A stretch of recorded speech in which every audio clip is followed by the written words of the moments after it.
Well, the summit entirely was a great opportunity for me to, first of all, to get networking as well as knowing the most trending subjects and topics in the HR.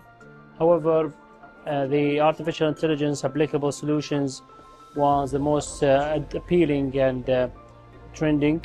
In addition to that, the change management aspect. Once we talk about the change management, we talk about the people and how to manage that change and how to embrace the new era of the HR.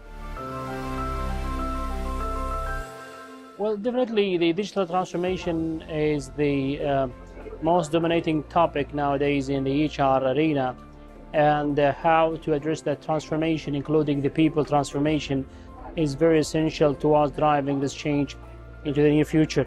We as HR professionals and leaders, we have to always be careful when we talk about the artificial intelligence and digital transformation, because we care about people, and definitely the artificial intelligence is enabling tool, not a replacing tool.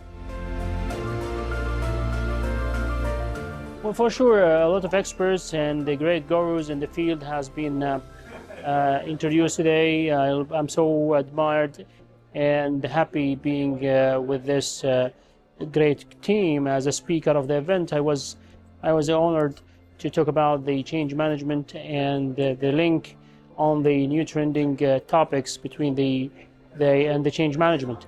It is very essential to always keep people engaged and aware about these things, as well as having them the best out of them throughout this transformation.